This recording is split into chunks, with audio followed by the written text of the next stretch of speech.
नमोस्तु महाराज। अपराह्न प्रक्षणा स्वाध्याय बोले।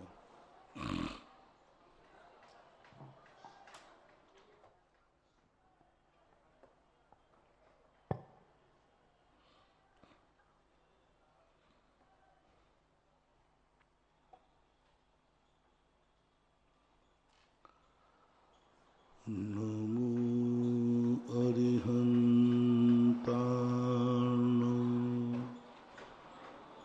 नमो सिद्धाणं नमो आयर्याणं नमो वज्राय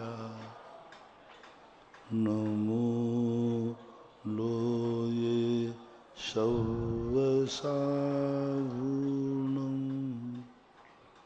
पंच परमेष्टि भगवान की आचार्य श्री गुरुवर कुंद कुंद महाराज की, आचार्य श्री गुरुवर विद्यासागर महाराज की, परम पूजनीय निर्व्यापक श्रमण मुनि श्री सुधा सागर जी महाराज की जय हो। परम पूज्य गौरव श्री गंभीर सागर जी महाराज की।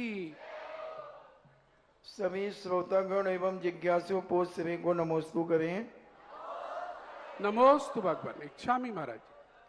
पत्रकार महेंद्र जैन इंदौर से पूछते हैं, नमोस्तु गुरुवर, शाश्वत तीर्थ क्षेत्र श्री सम्मेद शिखर जी पर इस समय बहुत यात्री पहुंचते हैं और शक्ति के अनुसार वंदना दान पूजन करते हैं।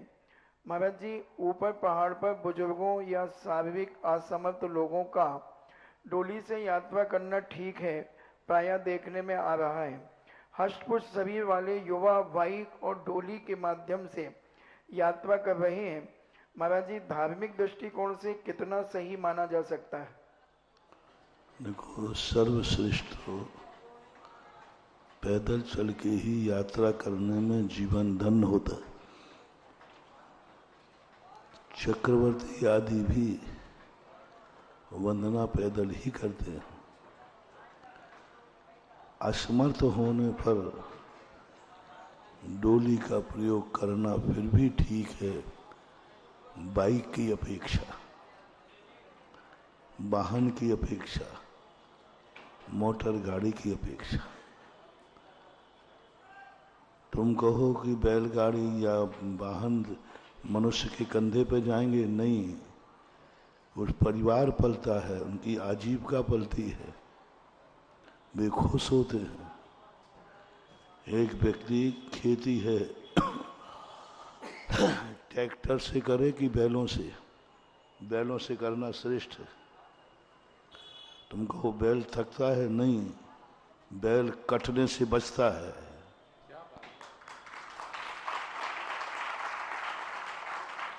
तुम कहो खेती करेंगे तो बैल थकेगा, उसकी कितनी ताड़ना होती है, नहीं, कटने से बच जाता है। एक मजदूर मनुष्य मजदूरी करेगा तो थकेगा, नहीं थकेगा तो मरेगा। फिर निर्णय क्या है, क्या करना चाहिए? मजदूर करके थकना ठीक है या मर जाना ठीक है? थकना ठीक है, मरना ठीक नहीं है। इसी प्रकार खेती करो तो बैलों से करो, ट्रैक्टर से नहीं। बैलों से दो जीव की रक्षा है, दो जीव की सुरक्षा है, और बैलों से वो हिंसा नहीं होगी खेती में। बैल के पैर के नीचे कितने जीव आएंगे, और ट्रैक्टर के नीचे, पैर के नीचे आया हुआ जीव बच जाएगा, ट्रैक्टर के नीचे आया हुआ जीव नहीं बच सकता। महान हिंसा है। इसी प्रकार पर्वत की वंदना करना है तो मोटर गाड़ी की अपेक्षा डोली से करना श्रेष्ठ है, क्योंकि वे मजदूर थकते नहीं हैं, उनके मजदूरों का परिवार पलता है। कौन थकने का काम करेगा? तुम डोली वाले को बुला रहे हो कि डोली वाला तुम्हारे पास आ रहा है? और वो तुम्हारे साथ कितनी मेहनत करता है, सेठ जी डोली में बैठ जाओ, यानी उसको तुम्हारे डोली बैठने से सुख मिलता है, परिवार पलता है। तो मोटरसाइकिल रूपवे आदि बन रहे, इनसे वंदना करने का कोई पुण्य नहीं है। पैदल करो, और जब शक्ति नहीं है तो अधिकतम डोली से करो। किसी साधु को यदि कोई बीमारी हो जाए, कोई परेशान हो जाए, तो गाड़ी में बैठाल के मत ले जाओ, डोली में बैठाल के ले जाओ तो कोई दोष नहीं है। बीमार आदि है, तुम कहो बीमार है तो डोली में 4 लोग लगेंगे इसलिए मोटर में बैठा लो, गाड़ी में नहीं। पैदल चलने वाला व्यक्ति वो भी तो देख के चलेगा, और पैर से 9 इंची पैर से जीव मरेंगे बीच में, और गाड़ी से तो जो बीच में आ गया वो निपट जाए। कोई भी टकरा जाएगा, कोई भी बढ़ सकता है। इसलिए पैदल करो, श्रेष्ठतम से अधिकतम डोली से करो, बस इससे आगे बड़े तीर्थ क्षेत्रों की वंदना करना उचित नहीं है, ठीक नहीं है। इससे नुकसान बहुत है, और क्षेत्र का पर्यावरण खत्म होता है, क्षेत्र की और अराजक तत्व पहुंचते हैं, क्योंकि गाड़ी ले जाएंगे वो पहुंच जाएगी। तो क्षेत्रों की सुरक्षा करना है तो जितने सिद्ध क्षेत्र हैं उन पर पैदल जाओ या डोली से जाओ, इसी से तुम्हारे लिए पुण्यबंध है, क्षेत्र की सुरक्षा है, और एक परिवार का पालन पोषण होता है। नविता जैन कोटा महावीर नगर से पूछती हैं, नमोस्तु महाराज जी, लोकांतिक देव 5वें स्वर्ग में रहते हैं, ऐसा क्यों? जबकि एक भवतारी होते हैं, साथ ही वहाँ तो पीत लेस्या रहती है, तो 16वें स्वर्ग के ऊपर भी रह सकते थे, वहाँ शुक्ल लेस्या है। इसके पीछे आचार्य भगवंतों का क्या लॉजिक हो सकता है? लोकांतिक देव 5वें स्वर्ग में क्यों रहते हैं? 16वें स्वर्ग के ऊपर रह सकते थे, उनकी शुक्ल लेस्या होती है, आचार्य भगवंतों का क्या ऐसा लॉजिक है? आचार्य भगवंतों में कोई लॉजिक नहीं है। प्रकृति ने अनादिकाल से उनके निवास वहीं बनाए, और 16 स्वर्गों में सबसे अच्छा नाम भी उनका है ब्रह्मलोक। ब्रह्मलोक कितना बढ़िया नाम है, ऐसा किसी स्वर्ग का नाम नहीं है। उन्हीं के नाम से 5वें स्वर्ग कहते हैं ब्रह्मलोकांतिक। तो इस प्रकार से उनका नियोग है, अनादिकाल से है, पर उनकी लेस्या भी शुक्ल होती है। 5म स्वर्ग की जो लेस्या है उससे अलग उनकी व्यवस्था है। डॉक्टर मगन जैन आस्था से पूछते हैं, नमोस्तु भगवान, क्रोध का जोर व्यक्ति को कमजोर बना देता है, क्रोध के अभाव के लिए क्या पुरुषार्थ करना चाहिए? क्रोध के लिए सबसे पहले हानि लाभ पर विचार करना चाहिए। क्रोध करने से कितनी हानि है, कितना लाभ है, इस सब पर विचार करना चाहिए। और क्रोध को रोकने का तरीका एक ही है कि हम जिस पर क्रोध कर रहे हैं शायद वो हम पर भी कर रहा है। सामने वाली मेरी आज्ञा नहीं मान रहा है तो हम भी शायद उसकी आज्ञा नहीं मान रहे। हम ये क्यों सोचते हैं कि हमारी आज्ञा मान रहा है, वो नहीं मान रहा है? ये सोचो ना कि हम उसकी बात नहीं मान रहे। ऐसा चलिएगा, जिज्ञासा समाधान के लाइव सेशंस में आपका स्वागत है, और सीधे चलना चाहेंगे आप सबकी जिज्ञासाओं की ओर। लेकिन उससे पहले रोज की तरह जिस प्रकार से ये समय सार का विशेष प्रशिक्षण शिविर भी चल रहा है, और यहाँ पर हमें सौभाग्य मिल रहा है समय सार की गाथाओं को सुनने का, और साथ ही में यहाँ पर पूरा देश बड़ी उत्सुकता से आप सबको सुनता है जब पूज्य श्री आपसे यहाँ पर गाथाएं पूछते हैं। उसी श्रृंखला की ओर बढ़ना चाहेंगे, लेकिन पूरे देश ने प्रसन्नता व्यक्त की है आपको पुरस्कार के रूप में। मैं उन पुरस्कारों की घोषणा एक बार कर दूं जो हमारे पास अभी तक आ चुके हैं, कल से लेके आज तक। कल जो डिक्लेयर हो गए उसके बाद 5100 रुपए श्री ज्ञानचंद बीना जैन ग्वालियर, 5100 रुपए कंछेदी लाल जैन, देवेंद्र कुमार जैन पार्श्वनाथ पान सदन इंदौर, 500 रुपए गुप्तदान, 11,000 रुपए सीए विनोद कुमार पुष्पा जैन भोपाल, 4,000 रुपए अरिहंत श्रेयांश मनु अनु जैन सरलाबाग दयालबाग आगरा, 11,000 रुपए संजीव जैन मनीष जैन जयपुर हाउस आगरा, श्रीमान स्वर्गीय शशि कुमार जैन की स्मृति में, 11,000 रुपए सीए विनोद कुमार जैन पुष्पा जैन भोपाल, 11,000 रुपए श्रीमती त्रिशला जैन, इंजीनियर अनिल कुमार जैन, एकता जैन अरुण जैन, विदित जैन, वर्षिका जैन, बरेली उत्तर प्रदेश 11,000 रुपए।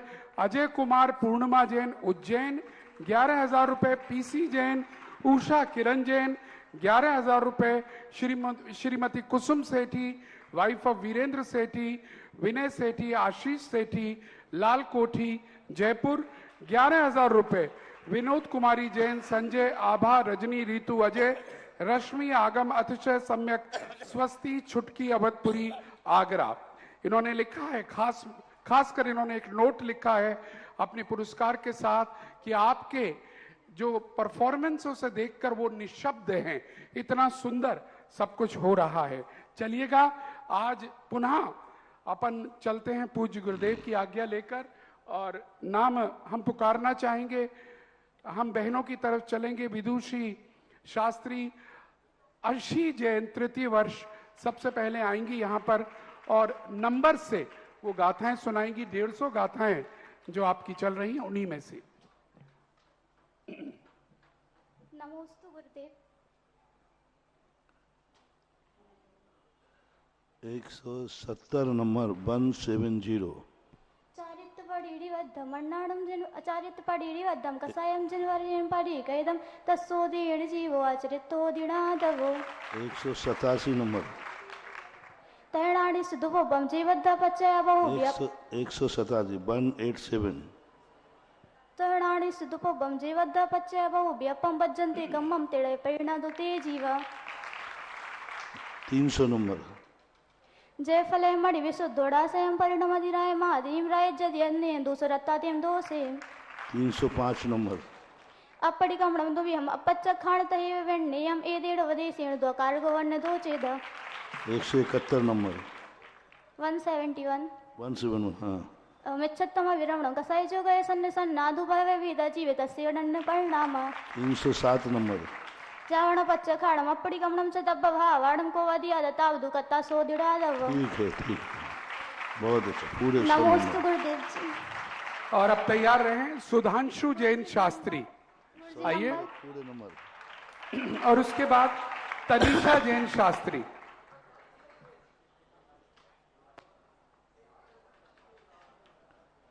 नमोस्तु महाराज। 54 नंबर 154। जय नाम कोई पुरुषो 196। राम रायन मकड़े मासन सकम सादीड़ो हिबड़ा सो कुसी सगड़ाएना। 200 नंबर। ए दम तु अबड़ी दम ए दु अबावेड़ी हे दु अबावेड़ी मा जाय दियास ए दु अबावेड़ी मा हे दु अबावेड़ी मा जाय दी नाने सा सबड़नो हो आसा अबावेण में ना जाय दी कम मजदूर ने रहो। 237 नंबर। जय संखो पोकल दो जय संखो पोकल दो जय संखो पोकल दो तैया सुकत्तरम पजे दूना गच्छे जिकर्ण भावम तैया सुकत्तरम पजे। 253 नंबर। 253। छिंददि भिन्नदि अतः तालीदल कलवन बंसपिंडी यो सच्चित्ता चित्तणम कई दब्बाण मोर खादम। 285 नंबर 285। सभ्य करे दीजिए वज्रवसाणी त्रियणे ये देव मणु सभ्य पूर्ण पावन चढ़े भी हम। 306 नंबर। अपड़ी कमणम दुबी हम अदब्य भावे अपजखा डंपिए देणु उपदेशेण दुआ कारक बन्ने दो छेदा। ठीक है पूरे 100 नंबर। चलिए तनीषा जैन शास्त्री, उसके बाद उधर से तैयार रहे विजय जैन शास्त्री।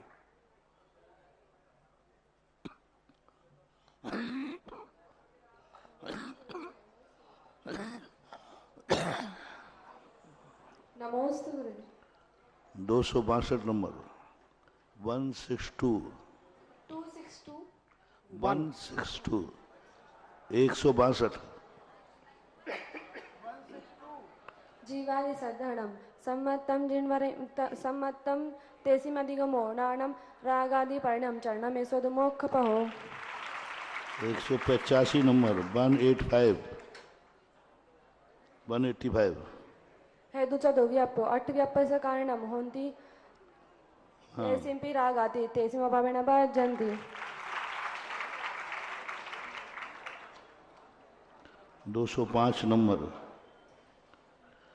205. जम जंपे माणु अरदि भाबो बज्जदिना पुरीसो दवे भाबे अर्दो नाड़ी वीणा बज्जदी दहेव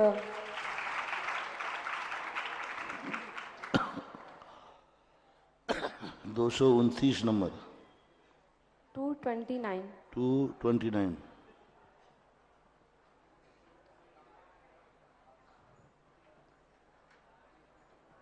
नाणी राग बजहो सब दवे सु कदम मज गदो लोणी पदी कमरेण कदम मज्जे जहा कणयम 247. 247. जो हवदि असमूढ़ो सवेसु कम भावेसु सो अमोड़िठी समाडिठी मणे रवो 257. 257.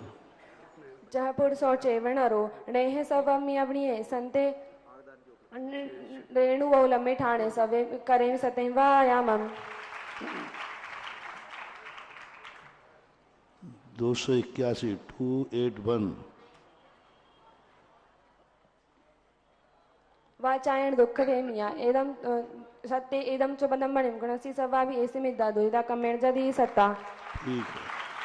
नमोस्तु गोविंद चलिए विजय शास्त्री जी, और उसके बाद तैयार रहिएगा प्रेरणा जैन शास्त्री। नमोस्तु।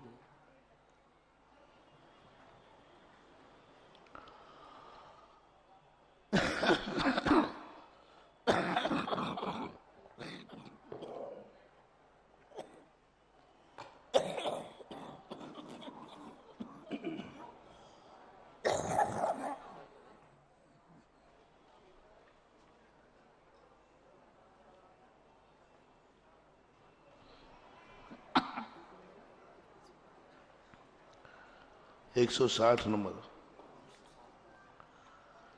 वदली मानी धन दसियाणी तबम चको बंता परमट्ट वाही राजन तेंते होते नानी 177 नंबर. 177 नंबर. चौवेणे में मंदन तिराना दंसन गुणे में समय समय जमाते नमन तुतिना लिंदु 166 नंबर. 166 166. 166 वत्त से सीधे भाव जाना सीधी माली वेणा छनो तय दुख शायद क्षणम चारतम हुदिडा दबम 224 नंबर. 224 नंबर. धमति अधमति आसम सुतो मंग भुवेशु संगम चाताहरि हम दुमरुति रेड़े रही हम 249 नंबर. 249. 249 ओमगम गच्छतम सुमगे जो ठवेदी अपड़म सोदेदी गणे न जो समाधि की मुड़े दपो ठीक है. नमोस्तु गुरुदेव नमोस्तु। चलिए प्रेरणा जी।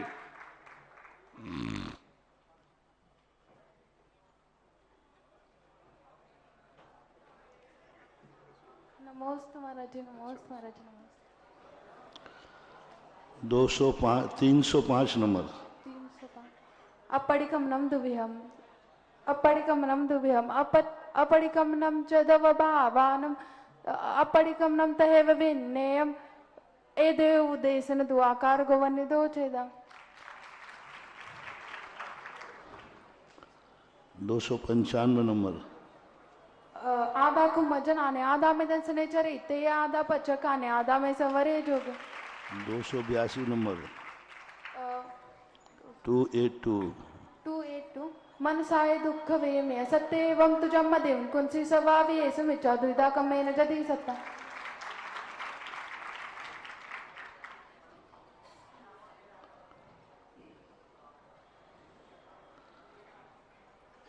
261 नंबर. 261. एवं सम्मादिट्टी वटंतु भव्यास चेट्टासु अकरुंतो होगे रागादिने में बजदी रहना। ठीक है. इसके आगे वाली गाथा कौन सी है? इसके आगे वाली जो मन नदी हिंसा में हिंसे जामे परे सत्य हिम सो मूडो नानी नानी तो तुम्हें मरीदो। उसके आगे वाली गाथा आउ खैन मरणम जीवानम जनवरी पन्न तम आम चन हरे सितमम का तम मरणम कदम। ठीक है. नंबर नंबर पूरे 100 नंबर. और मुझे अभी बता रहा था कोई कि प्रेरणा महाराष्ट्र राज्य से आती है और बहुत अच्छी बात है। देखो और महाराष्ट्र के लोग सबसे ज़्यादा कमज़ोर होते हैं शुरू में, क्योंकि उनको भाषा की दिक्कत जाती है, खान पान की दिक्कत जाती है। लेकिन अब धीरे धीरे महाराष्ट्र को भी उत्तर का पानी ऐसा पच रहा है, समय सार याद कर लो। महाराज जी संभाषण के अंदर भी संस्कृत में भी ये संभाषण करने भी गई थी, अच्छा, जबकि आई जब इसको संस्कृत का एक अक्षर भी नहीं आता था। तो उत्तर भारत का व्यक्ति और दक्षिण भारत के व्यक्ति में इस संबंध में बहुत अंतर होता है। फिर भी बच्ची ने बहुत अच्छा सुनाया, पूरे नंबर पाए। Saurabh Jain Shastri, second year. नमस्ते महाराज सर।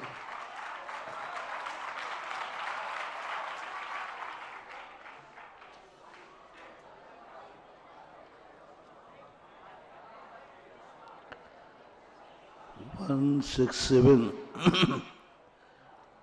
167 नंबर। सो सब बेड़ा सवा बेड़ो डब जड़ा दी सब दो सब बम। ठीक है,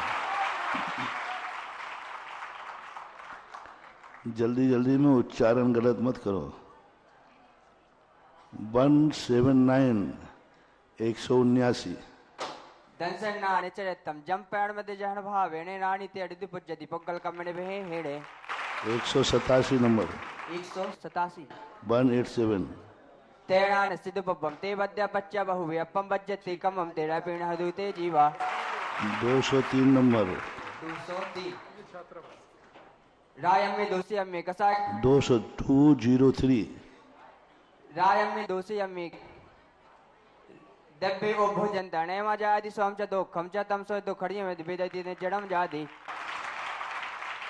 210 नंबर। उदय विभावो वही वो कम मरण बन्नी तो जन वही रद्दुस मज्जे भावो जांग भावो दुया है में को।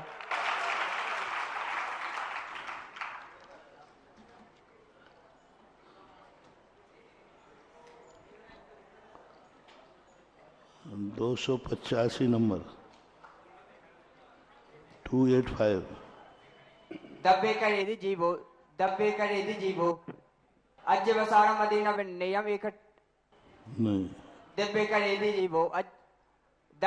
जीवो अज बसारन तेरे यम देवे मड़ोए सब पुण्य पावन चढ़े रे भयम। 302 नंबर। रवि राग दोष हमको पतियाणी कसा भाव हम समय पूरा सुदेण कारगो तेस में भाव आया। ठीक है, सिर्फ नमस्ते नमस्ते। और जरा सब मिलकर जोरदार तालियां। हमारे पीछे बैठे दर्शकों से अनुरोध है, ये समय सार की गाथाएं चल रही हैं आपके सामने, और आप सबने सुना होगा जो नंबर पूज्य गुरुदेव बोलते हैं वही नंबर तुरंत निकल कर आता है जैसे कंप्यूटर बोलता है। और यहाँ पर कुछ पुनः हमारे मध्य घोषणाएं यहाँ पर आई हुई हैं। आज आहार दान के उपलक्ष्य में श्री माया देवी जैन, धर्मेंद्र जैन, ज्ञानेंद्र जैन, जीवेंद्र जैन पांड्या परिवार, पत्तल गली, कचहरी घाट, आगरा परिवार की ओर से एक छात्रावास के बच्चे को गोद लिया गया है, और साथ ही 11,000 रुपए की राशि पुरस्कार स्वरूप यहाँ पर इस ग्रुप को प्रदान की गई है। बहुत बहुत साधुवाद। और अभी अभी एक और सूचना हमें यहाँ पर दी गई है, बालिका छात्रावास के लिए, ये पुरस्कार नहीं है, छात्रावास के लिए छोटा सा अंशदान दिया है श्रीमान संजीव कुमार मनोज कुमार जैन, जयपुर हाउस आगरा। 11,000 रुपए की राशि उन्होंने यहाँ पर दी है, नगद हमें दी है कि उन तक हम पहुंचा दें। चलिएगा, अब चलना चाहेंगे जिज्ञासा समाधान की ओर, जिसका बेकरारी से पूरा देश इंतजार करता है। और सबसे पहले आज जिज्ञासा रखने के लिए आमंत्रित करना चाहेंगे श्रीमान अतिशय जैन जी शास्त्री, जो हमारे मध्य हैं, स्नातक हैं, आए और अपनी जिज्ञासा को यहां पर रखेंगे।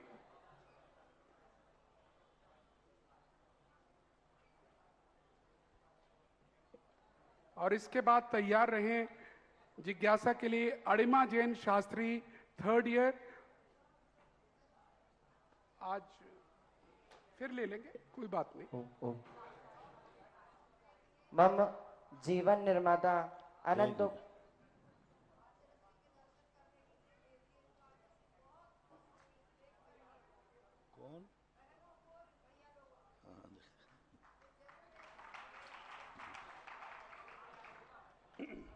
मम जीवन निर्माता अनंतोपकारी गुरुदेव के पावन चरणों में नमोस्तु नमोस्तु नमोस्तु क्षुल्लक श्री के चरणों में इच्छामि। महाराज जी, अभी कुछ समय पहले गिरनार के संबंध में बहुत सारी बातें आ रही थी और यहाँ से भी बहुत से कुछ आगाज किए गए थे जैन धर्म को सचेत करने के लिए, जैन धर्म के व्यक्तियों को सचेत करने के लिए, लेकिन अब वहां से कुछ वीडियो आदि के माध्यम से विपरीत बात करी जा रही है, दूसरी तरफ की बात करी जा रही है, तो इस संबंध में क्या करना चाहिए? विपरीत का अर्थ क्या? मतलब महाराज जी, उस संबंध में वो बोल रहे हैं कि हमने ऐसा नहीं कहा। बहुत अच्छी बात। वो ये बोल रहे हैं हो बस, यदि ऐसा है तो हमारा जैन धर्म तो ये कहता है कि यदि नहीं कहा है तो बहुत अच्छी बात, हमें तो कोई ऐतराज नहीं। हम तो सदा से वात्सल्य प्रेमी थे, सबको गले लगाते आए और लगाते रहेंगे। हमारा जैनी संकल्पी हिंसा का त्याग होता है। हमारा कोई भी किसी से कोई वैरभाव नहीं। यदि नहीं कहा है तो बहुत अच्छा, ऐसा ही होना चाहिए। धार्मिक क्षेत्रों में अपने आप में अच्छे से वात्सल्य के साथ बैठ करके एक दूसरे के प्रति ऐसे बात नहीं कर। मुझे बहुत खुशी है कि ऐसा उन्होंने, यदि उन्होंने कहा है कि हमने ऐसा नहीं किया तो हमें बहुत खुशी है और हम ऐसे, बहुत अच्छा लगा।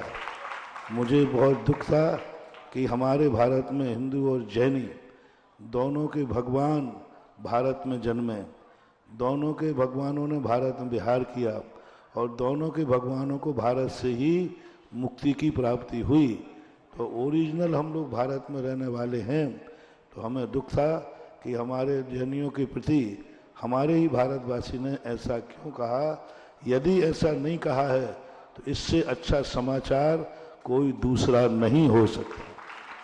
बहुत अच्छा समाचार है, सारे भारत के लिए भी है। यदि उन्होंने ये कहा है कि हमने ऐसा नहीं कहा तो ये बहुत शुभ है, शगुन है। मुझे बहुत अच्छा लगा उन्होंने ऐसा नहीं कहा। तो हम सब एक है, हमारा भारत अखंड था, अखंड है और अखंड ही रहना चाहिए। हमारे भारत की धर्मनिरपेक्षता, दोनों मिलके दर्शन कर रहे, करो, दोनों बढ़िया। उनकी भी आस्था है तो हमने तो कभी उनको नकारा नहीं। आप लोग और दोनों मिलके जैनी करो, वो लोग भी करते, सब लोग करो, आस्था के माध्यम से कर रहे हैं। यदि ये वात्सल्य भाव उनका है कि हमने जैनियों के या जैन साधु के प्रति ऐसा नहीं किया, तो उनके इन विचारों का हम स्वागत करते हैं। बहुत अच्छा है, हर व्यक्ति इसी विचार वाला हो और ऐसे शब्द, ऐसी बातें कभी किसी के मुख से ना निकलें, यही मैं कामना करता हूँ। कोई किसी का गला काटने की बात ही नहीं करे, गले लगाने की बात करे। गला काटने की बात आई थी तब जरूर बहुत बुरा लगा था कि हमारे देश में हम देशवासी ही एक दूसरे के गले काटेंगे। नहीं, हम एक दूसरे के आज सुन, उस दिन जितनी खुशी दुख हुआ था, आज ये शब्द सुनकर उतनी खुशी भी है। उस दिन बहुत दुख हुआ था और आज बहुत खुशी है कि उन्होंने कहा हमने कभी ऐसा जैनियों के साधु के प्रति नहीं कहा और हम जैन साधुओं के प्रति अच्छे भाव रखते हैं। तो हम भी सभी के प्रति वात्सल्य भाव रखते हैं और सब हमारे लिए अच्छा, बहुत अच्छी खुशखबरी है कि उन्होंने ऐसा नहीं कहा। बहुत अच्छा, सारे भारत को भी संदेशा है। यदि उन्होंने ये कहा कि हमने ऐसा नहीं कहा, हमारा ये भाव नहीं है, तो अपन सब उनके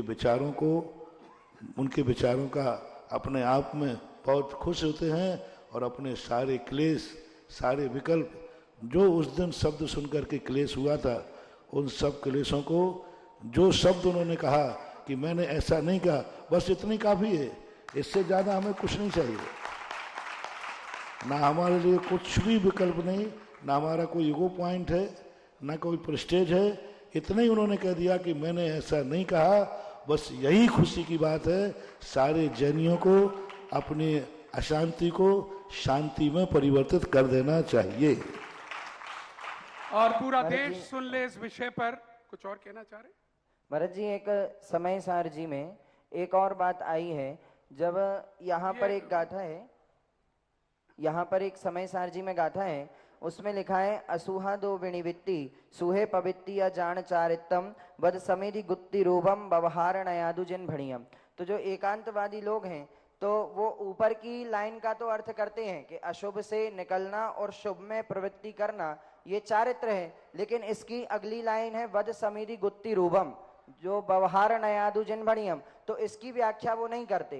तो इसके उत्तर में हमें उनसे क्या कहना चाहिए?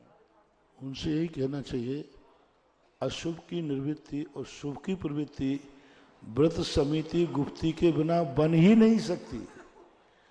अशुभ से जब निवृत्ति करेगा, शुभ में प्रवृत्ति करेगा, तो उसको व्रत लेना ही पड़ेगा। समिति बिना देखे बिना अशुभ से निवृत्ति कैसे होगी? अशुभ का अर्थ हिंसा, तो जब वो देख के नहीं चलेगा तो वो कैसे बचेगा? सारी समितियां जैसी हैं, देख के नहीं भोजन करेगा तो कैसे बचेगा? तो इस स्थिति में उनको ये कहना चाहिए ऊपर जो अस्वादो विमुक्ति सोए पवित्ति है, यह व्रत समिति गुप्ती के बिना ये हो ही नहीं सकता। वो अस्वादो विनिवृत्ति सोए पवित्ति जान चारितम बद समधि गुप्ति रूपम व्यवहार नयादु जिन वणियम। पूज्यवर नेमी चंद महाराज की गाथा है। तो नीचे ऊपर दिया है कार्य और नीचे दिया है कारण। अशुभ से निवृत्ति, शुभ में प्रवृत्ति, कारण क्या है, कैसे करें? तो व्रत समिति गुप्ती ऐसा करना चाहिए। कार्य बिना कारण के कभी कार्य नहीं होता है। चलिएगा, ये एक बहुत अच्छी खुशखबरी पूरे देश को मिली है। यहाँ पर अभी जैसा पूज्य गुरुदेव ने कहा, मुझे प्रसन्नता है रिपीट करने में कि ये ऐसा समाचार आया है कि वहां से ये बात आई है कि उन्होंने कोई ऐसा शब्द नहीं कहा। और हम भी यही चाहेंगे, क्योंकि सनातन वही जैन परंपरा सदैव मिलजुल कर रही है। और जैसा पूज्य गुरुदेव सदैव कहते आए हैं और गिरनार जी के विषय में कहते आए हैं कि वहां का हल मिलजुल कर ही है और मिलजुल कर ही वहां का कार्य हो सकता है। इसलिए बड़ी प्रसन्नता है। और एक बात और कहना चाहूंगा अपने सारे सुधी श्रोताओं से और खासकर यूट्यूबर्स से, चैनल वालों से। आजकल रील बनाने का प्रचलन चला हुआ है और रील बनाने में कभी कभी अच्छाइयां भी हैं, कभी कभी बहुत घाटा भी है। घाटा ये है, आप करते क्या हैं, कुछ जो बात कही है उसका एक अंश आप निकालकर प्रसारित कर देते हैं। वो एक अंश कभी कभी आगे और पीछे की बात से जुड़ नहीं रहा होता, लगता है हमने या उन्होंने क्या कहा है। और यहां भी संभवतः ऐसा ही हुआ, जो अंश बार बार चलाया गया उधर की तरफ से, वो अंश ने गलतफहमी चलाई। हमारे चैनल वाले जितने भी हैं वो कृपया करके आप अपनी सीमाओं को समझें और ऐसा कोई भी वीडियो टेप चलाने से पहले पूरी जांच करके करा करें। बहुत बहुत धन्यवाद सभी को कि जिन्होंने भी यहाँ जहां से भी ये समाचार हमें मिला है आइएगा, क्योंकि मन व्यथित था। 3-4 दिन से पूरे देश का मन व्यथित था और मन व्यथित होता है तब हम सब पूज्य गुरुदेव के शरण में आते हैं कि मार्ग बताएं। और लेकिन आज ये प्रसन्नता का विषय है और हम अब आवाज देना चाहेंगे अरिमा जैन शास्त्री तृतीय वर्ष आए और अपनी जिज्ञासा रखें और उसके बाद आगम जैन तैयार रहें। पूज्य गुरुदेव के चरणों में त्रिकाल बार नमोस्तु नमोस्तु नमोस्तु।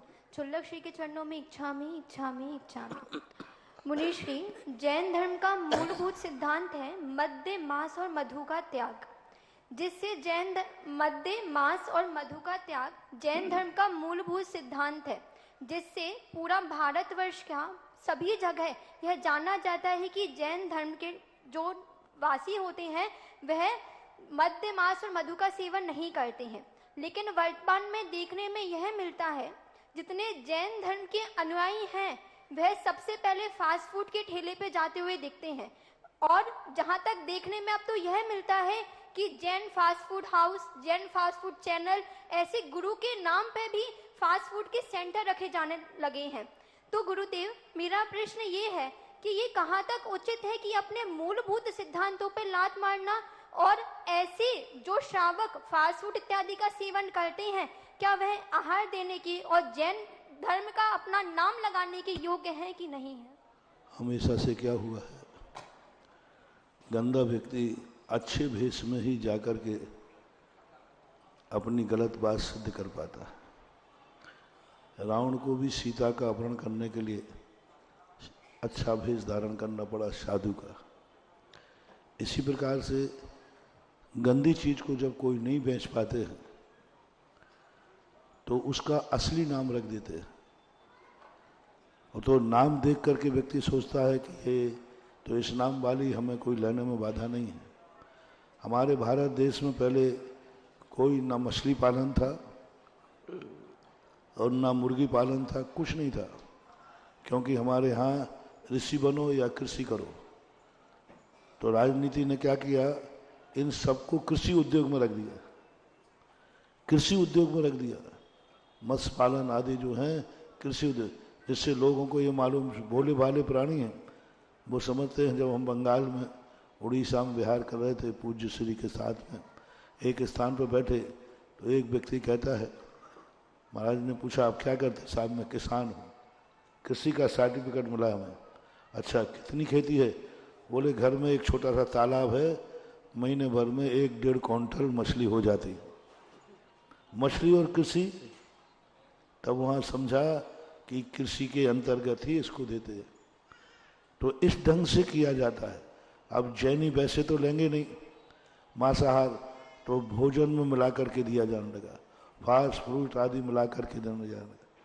और ये नीतियाँ चल रही हैं पाश्चात्य देशों की, ये नीतियाँ चल रही हैं किसी प्रकार के सारे विश्व को मांसाहारी बनाया जाए। तो नियम से उसमें जितना भी विदेशी फास्ट फूड आते हैं, और अब भारत के लोग उनको बेचने के लिए उस नीति को अपनाने लगे कि भाई जैन नाम रख दो, इससे समझेगा भाई जो शुद्ध है। आजकल ऐसा हो रहा है, तो ये बहुत गलत हो रहा है। जैनियों को चेतना चाहिए, जागना चाहिए, और सैंपल भर के कभी टेस्ट भी कराना चाहिए। कोई इस प्रकार के जैन मुनियों के जैन नाम रख के करते हैं, तो जो सामाजिक कार्यकर्ता हैं उनको वहाँ से सैंपल चेक कराना चाहिए कि भाई आप जैन नाम से बेच रहे हैं तो उसमें जैनत्व के लक्षण है कि नहीं। समाज को जागना पड़ेगा। समाज नहीं जागेगी तो दुनिया की जो नीतियां हैं वो तो सब धर्म के विरुद्ध हैं।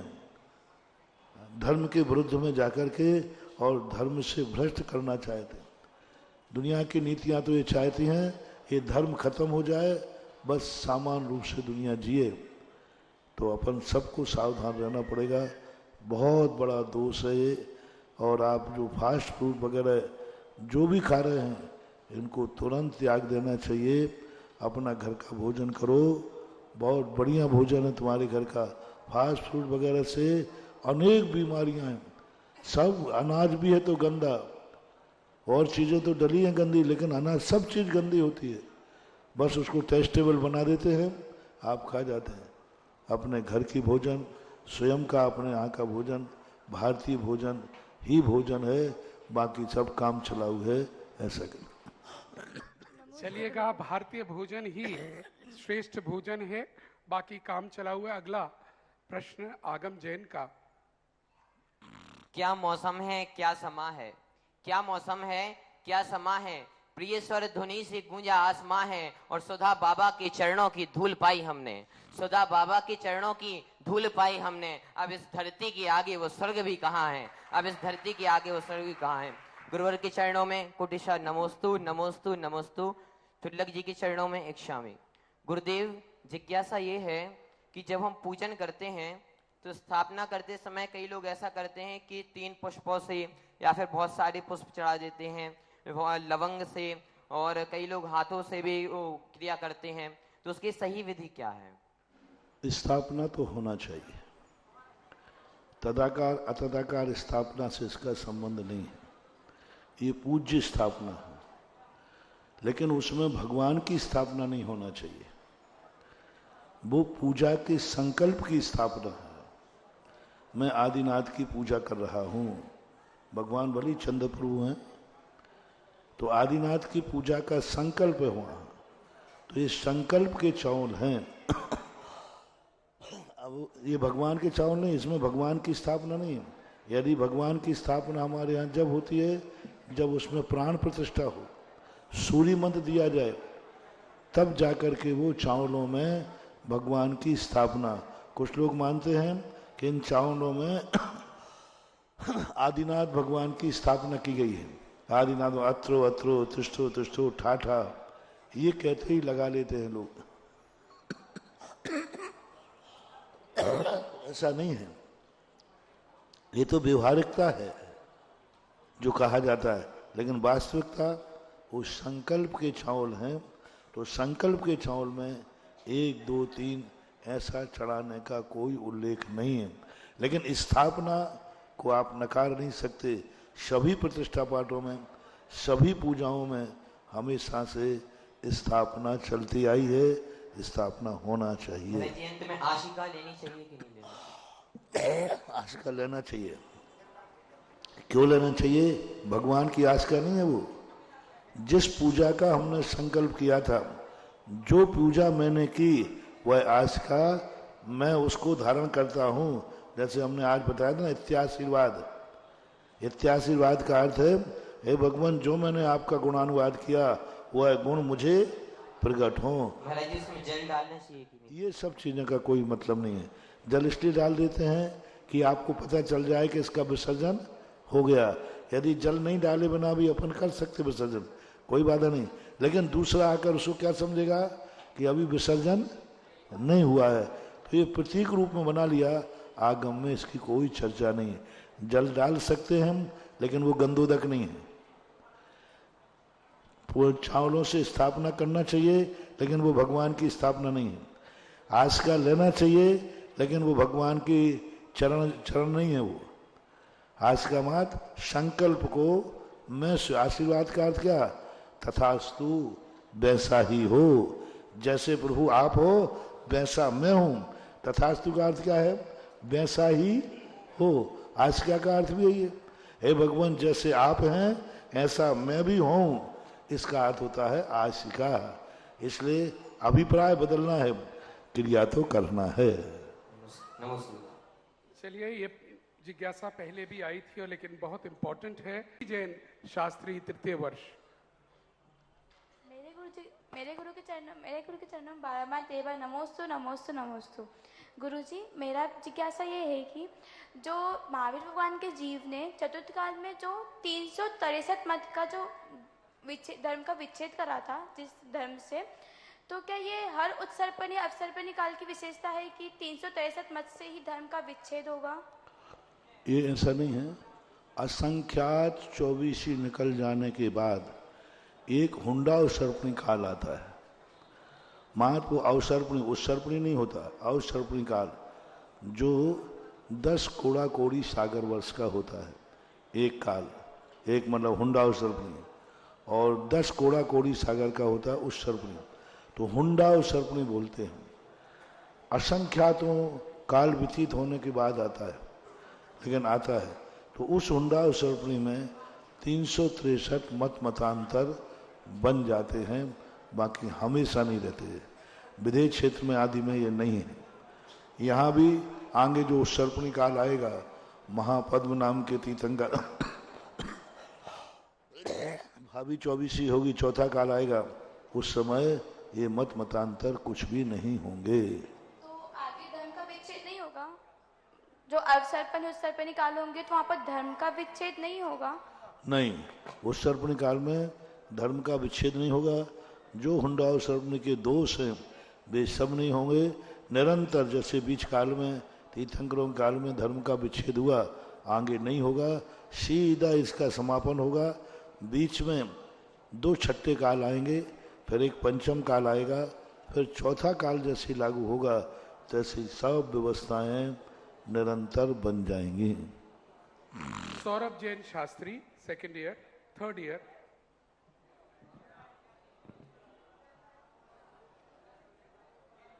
और इसके बाद तैयार रहेंगी शिखा जी जैन, धर्मनाथ मंडल ग्रुप, ग्वालियर।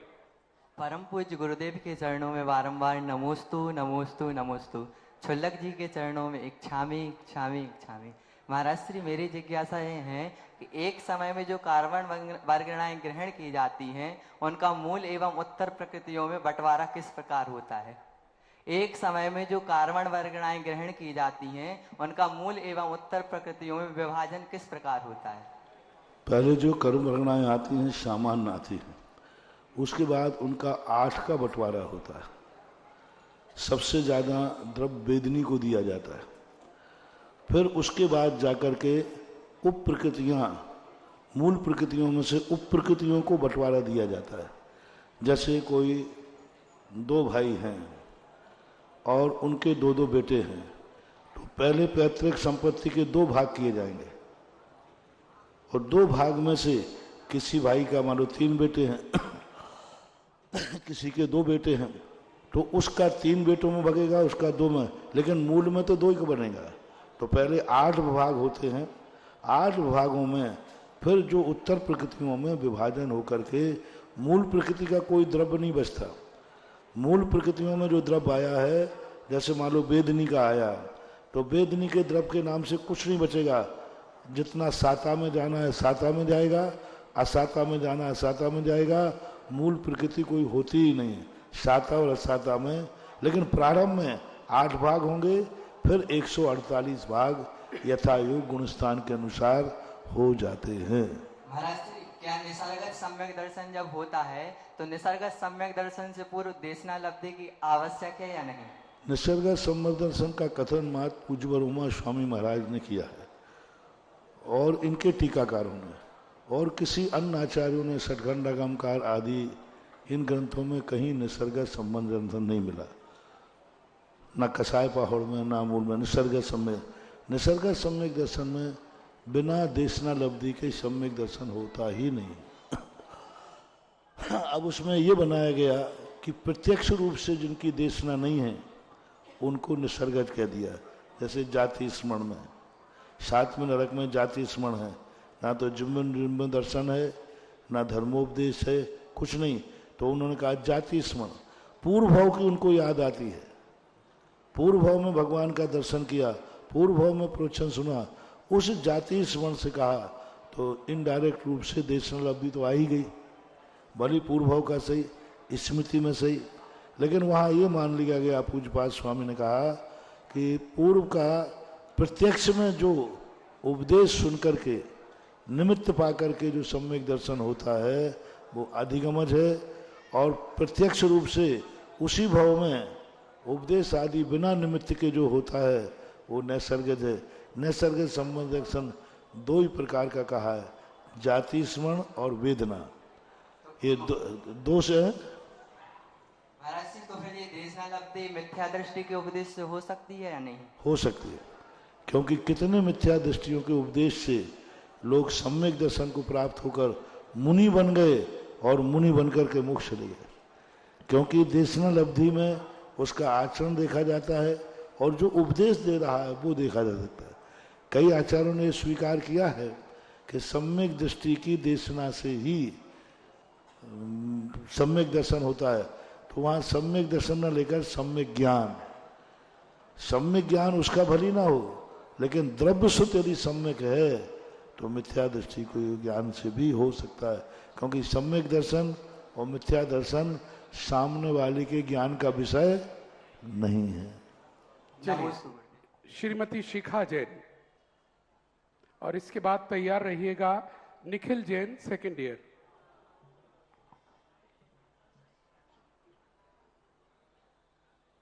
माइक चेक करिए उधर। गुरुदेव के चरणों में नमोस्तु नमोस्तु नमोस्तु। मेरा प्रश्न यह है कि 12 से 1 के बीच में भोजन क्यों नहीं करना चाहिए, उसमें क्या दोष है? अब ऐसा आप लोगों के संबंध में तो ऐसा श्रावकाचारों में कोई उल्लेख मिला नहीं। त्यागी वृत्तियों को मुनि महाराज लोगों को चर्चा आती है तो संधि काल, सामयिक आदि का काल होता है, इसलिए उसका परिहार किया गया। अविरत सम्यक दृष्टियों के संबंध में सभी श्रावकाचारों में भोजन के संबंध में ऐसा कोई उल्लेख नहीं किया। 2 ही बातें कही गई हैं, प्रातः काल का और संध्या काल का बचाव किया गया। जहाँ भी श्रावकाचार में भोजन की व्यवस्था लिखी तो सूर्य उदय के बाद 24 घड़ी 48 घड़ी 24 मिनट और 72 भी है, 24 भी है, 48 भी है, कम से कम सूर्य उदय होना चाहिए। संध्या काल को सूर्य अस्त के समय तक की कहा गया है, लेकिन मध्य काल के संबंध में श्रावकों के लिए किसी भी आचार्य ने दोपहर में मध्य काल में भोजन करने के निषेध में या विधि में कोई कथन नहीं किया, वृत्ति और महाराजों को छोड़ करके। चलिए, बहुत बहुत धन्यवाद। और निखिल जैन सेकंड ईयर, और इसके बाद तैयार रहिएगा सुष्मिता जी जैन शास्त्री। मध्य लोक के महान गुरुवर के चरणों में कोटि सा नमोस्तु गुरुवर, नमोस्तु नमोस्तु। गुरुदेव, मेरी जिज्ञासा यह है कि इस पंचम काल का महान सौभाग्य है कि इस पंचम काल में आप जैसे आचार्य श्री जैसे महान मुनियों का अवतरित हुए हैं और आपके द्वारा अनेकानेक तीर्थ क्षेत्रों का जीर्णोद्धार कराया गया है, और इसमें कोई शंका की बात नहीं है कि आगे भी तीर्थ क्षेत्रों का जीर्णोद्धार कराया जाएगा। और इन तीर्थ क्षेत्रों में अनेक लोगों ने दान देकर अपने अंगले भाव को सुधारा है। और मेरा श्री, हम कुछ संस्थान के भाई लोग प्रतिदिन के हिसाब से कुछ ना कुछ दान मंदिर जी में देते हैं। तो मेरी जिज्ञासा यह है कि मेरा श्री, जब हम लोग दान देते हैं तो एक मन में विकल्प आता है कि मंदिर जी में अनेक हजारों लाखों लोग दान देते हैं, तो क्यों ना यह दान किन्हीं दीन अनाथों को दिया जाए। तो यह दान देना कहाँ तक श्रेष्ठ है? मार्गदर्शन। जनागम में दान शब्द तो पात्र को ही देना पड़ेगा, पात्र को ही दान दिया जाता है। जो दीनहीन है वो दान की कोटि में नहीं आएगा, सहयोग की कोटि में आएगा। पात्र को दान देने से मोक्ष मार्ग बनता है, और अपात्र को दान देने से संसार बनता है। संसार बनाने के लिए हमें अपात्र को दान देना चाहिए, और संसार से ऊपर मोक्ष मार्ग में जाने के लिए हमें पात्र को ही दान, पात्र का दान दान की कोटि में आता है। जैसे दीनहीन को दान देंगे तो वो सहयोग है, वह हमारे लिए स्वर्गाधिक संपदाओं को देने वाला है, और पात्र का दान देने में हमारे लिए मोक्ष की उपलब्धि होती है, कर्मों की नजरा होती है। इसलिए जैन दर्शन में जहाँ भी दान की बात आई वहाँ उन्होंने स्पष्ट उल्लेख किया, विधि द्रव्य दात्री पात्र विशेषात तद विशेषा, पात्र को देखना वहाँ। और हमारे यहाँ पात्रों की चर्चा सब लोग जानते हैं, उत्तम मध्यम जघन पात्र है। अपात्र को दान देने में बाधा नहीं है। गाय वगैरह जो हैं, पशु पक्षियों को दाना है, भिखारियों को दाना है, ये कुपात्र भी नहीं है, सुपात्र भी नहीं है, अपात्र कहलाते हैं। ये करुणा के अधिकारी हैं, सहयोग के अधिकारी हैं। दे सकते हैं, लेकिन पुण्य की क्वालिटी भिन्न होगी, दोनों में अंतर आएगा। चलिएगा, और अगला नाम हम बोल चुके हैं, सुष्मिता जैन शास्त्री आ जाएं, और उसके बाद तैयार रहिएगा नयन जैन अहमदाबाद। महर्षि के चरणों में बारंबार नमोस्तु नमोस्तु नमोस्तु, शुलक्षी के चरणों में इक्षामि इक्षामि इक्षामि। गुरुदेव, मेरी जिज्ञासा है कि जिन सहस्रनाम स्तोत्र में एक पंक्ति आती है कि त्वाम नाम स्मृति मात्रेण पर्युपाशी शिशामय, तो गुरुजी इसका अर्थ क्या है? त्वाम नाम स्मृति मात्रेण पर्युपाशी शिशामय। आपको बताना पड़ेगा कौन से। आप लिख के दे दो अभी थोड़ी देर। अर्थ पूछना कि भाव? अर्थ। हाँ, तो अर्थ बता देते श्लोक में। हाँ, जब तक दूसरा प्रश्न करो। हाँ, चलिएगा। मम आराध्य पितृतुल्य गुरुदेव के चरणों में त्रिवार नमोस्तु नमोस्तु नमोस्तु। गुरु छुल्लक जी के चरणों में इच्छामी इच्छामी इच्छामी। महाराज श्री, शांति धारा के उपरांत बिना प्रक्षाल के श्री जी घिले रहते, उस समय आरती कर सकते हैं या प्रक्षाल के बाद आरती करना चाहिए? देखो, कायदा से तो प्रक्षाल के बाद भगवान का प्रक्षाल करके सिंहासन पर विराजमान करने के बाद आरती होना चाहिए। लेकिन फिर भी यदि कर लेते हैं तो, क्योंकि अग्नि का और जल का संयोग नहीं होना चाहिए। उस समय भगवान जल में हैं या गीले हैं या जल स्थान पर बैठे हैं, उस समय अग्नि का प्रज्वलन करना उचित नहीं है। इसलिए वास्तु के अनुसार भी और नैतिकता के अनुसार भी भगवान की, जब भगवान विराजमान हो जाएं तब होना चाहिए। फिर भी कुचित कदाचित कोई कर लेता है तो महान दोष नहीं है, लेकिन अच्छा भी नहीं है। और जो अपन अभिषेक करते हैं, अभिषेक के जो कलश होते हैं वो जर्मन सिल्वर के चल सकते हैं क्या? उनमें जर्मन सिल्वर अभिषेक के कलश। अब यार देखो, चलने को तो मिट्टी के भी चल सकते हैं। हाँ, भगवान की भक्ति है, सोने के रखो, चांदी के रखो, बस इतना ध्यान रखो, स्टील के मत रखो, लोहे के मत रखो। मिट्टी के रखो तो रख लो, तांबे के रखो, पीतल के रखो, सोने चांदी रखो, जितना हो, लोहे के नहीं रखना चाहिए बस। चलिए, लेकिन ध्यान रखिएगा एक बार में एक प्रश्न, क्योंकि आपके 2 प्रश्न या 3 प्रश्न आपके साथियों का ही नंबर कट हो जाता है। और अब अगला नाम लेना चाह रहा हूं मैं, श्रीमती राज जैन मध्य प्रदेश। राज जैन मध्य प्रदेश।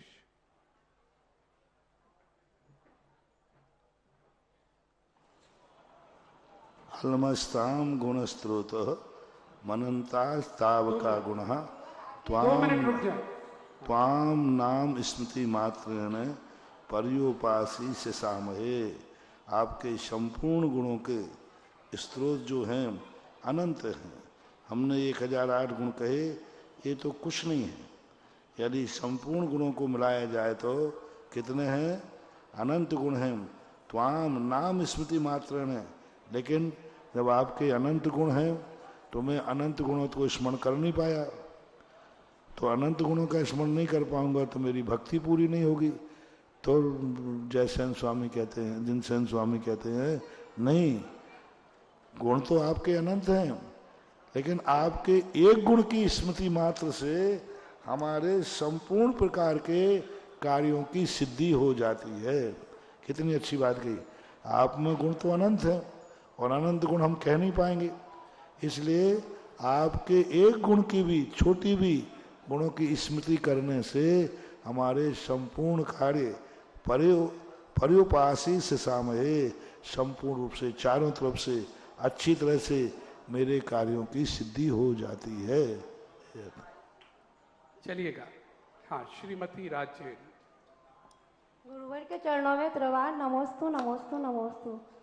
महाराज जी के चरणों में इक्षामी शुल्लक जी की। महाराज जी, एक प्रश्न, रात्रि में तत्वासूत जी पढ़ सकते हैं क्या? रात्रि में तत्वासूत पढ़ने का कोई निषेध नहीं, क्योंकि रात्रि में भी स्वाध्याय का काल है। यानी थोड़ा संधि काल छोड़ करके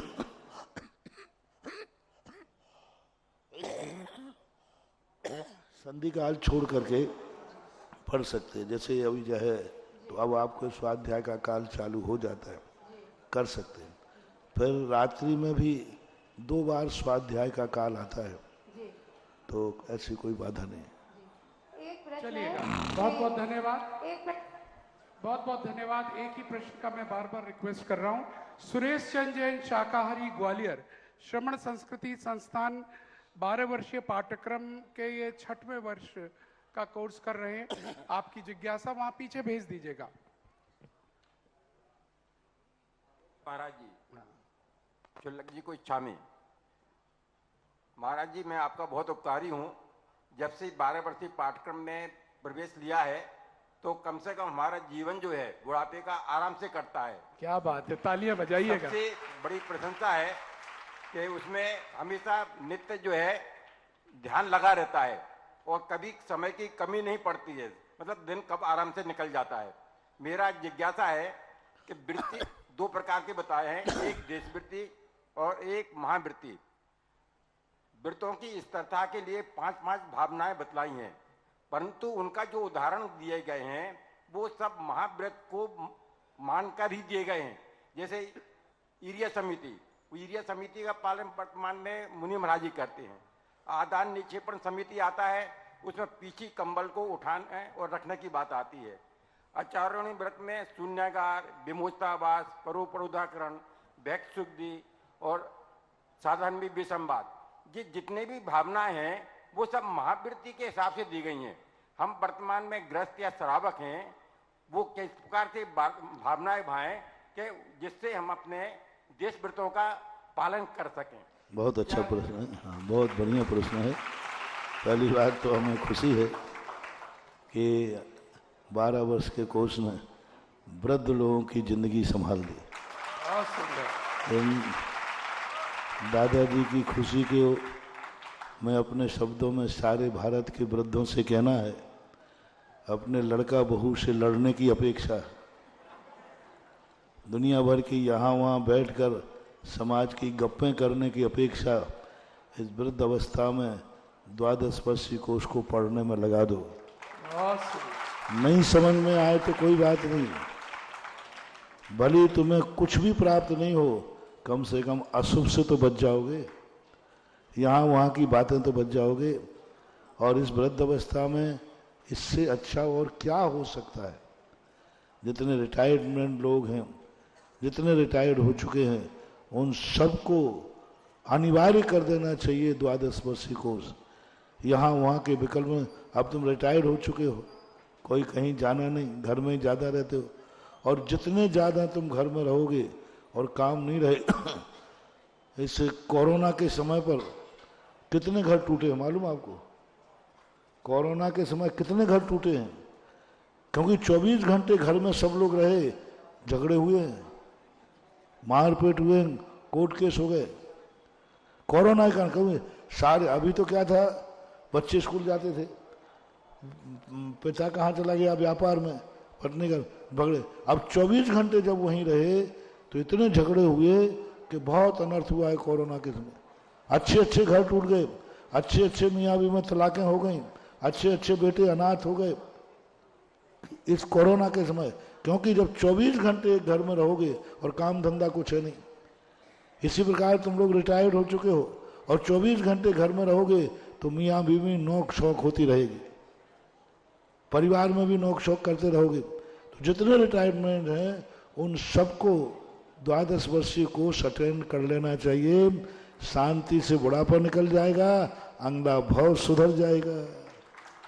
बहुत अच्छा, आपको मैं इतनी खुशी हो गई, किसी की जिंदगी तो सुधरी। अब रही बात भावना की, पूज्यवर उमा स्वामी महाराज के ये 2 प्रश्न बहुत जरूर उठते हैं। उन्होंने जब अतिचार की बात कही तो महाव्रतों के अतिचार नहीं कहे, अतिचार की बात कही ना तो उन्होंने अणुव्रतों के अतिचार कहे, महाव्रत के अतिचार कहे ही नहीं। और भावनाओं की जो बात कही वो महाव्रत की भावनाएं कही, अणुव्रत की भावना नहीं कही।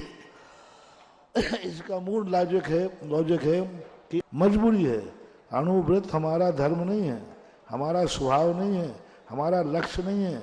लक्ष्य तो क्या है? महाव्रत। अब महाव्रत यदि हमसे नहीं पढ़ते हैं इसलिए अणुव्रत लिए जाते हैं। तो उन्होंने भावनाओं के लिए कहा कि तुम अणुव्रतों की भावना मत भाओ, तुम महाव्रत की भावना भाओ। वहाँ पालन नहीं करना है, ये भावना भाना है, हे भगवान वो दिन कब आए जब मैं ईरिया समिति से चलूं, वो दिन कब आए जब मैं ऐष्णा समुद्र से भोजन करूं। भावना ही है ना ये। तो भावना है हमेशा ऊपर के व्रतों को पाने के लिए भाई जाती हैं।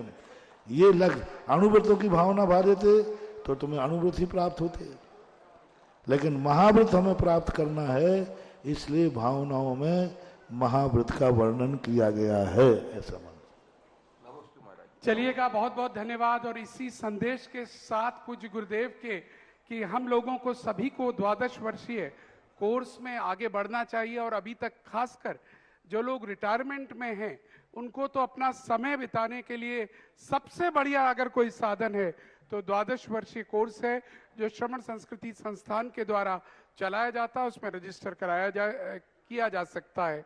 समय हमारा यहाँ पर हो रहा है, जिज्ञासा समाधान यहीं पर समापन की ओर ले जाएंगे, सूचना के साथ कि कल संध्या काल में 6:30 बजे तत्वार सूत्र लेखन प्रतियोगिता का यहाँ पुरस्कार वितरण समारोह, भव्य पुरस्कार वितरण समारोह यहाँ पर आयोजित होने वाला है।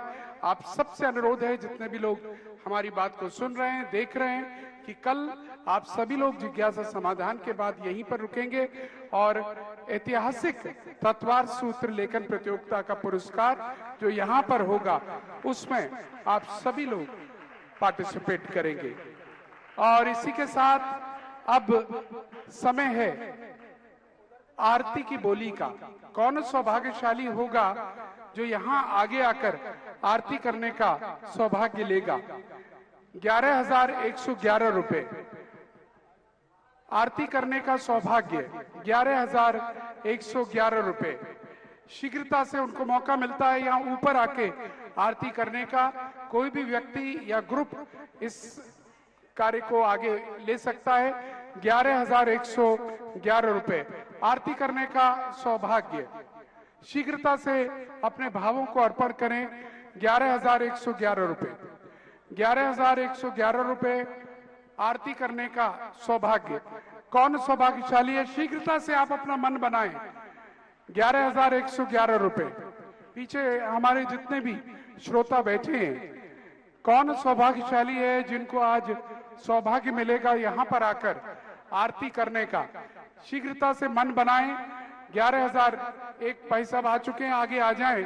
11,111 रुपए आ जाइएगा और नाम मुझे दीजिएगा। और भी अगर कोई आना चाहे तो मौका है आपको यहाँ पर आकर मंच पर आरती करने का। किसी और का भी अगर भाव हो रहा हो, 11,111 रुपए में आप यहाँ ऊपर आकर आरती करने का सौभाग्य ले सकते हैं। नाम हमें दे दें जिन्होंने आरती का सौभाग्य लिया है आज का। अन्य और को भी किसी के भाव हो रहे हो तो हाथ खड़ा कर दें और आपको मौका मिलेगा यहाँ मंच पर आकर आपके परिवार के साथ, ग्रुप के साथ यहाँ आरती करने का। शीघ्रता से पहले नाम दे दिया करें, यहाँ ले आया करें। हाँ, नाम दे दें जिससे कार्य आगे बढ़ जाए। और आप अपने परिवार को बुला लें। श्रीमान हितेंद्र, अच्छा हितेंद्र भाई जी सूरत, जी जी बहुत बहुत स्वागत है। सूरत से हमारे हितेंद्र भाई आए हैं यहाँ, जरा तालियों के साथ स्वागत करेंगे हम। और लिए आरंभ की जाए। आप सब लोग खड़े हो जाएं अपने अपने स्थानों पर आरती के लिए।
जगा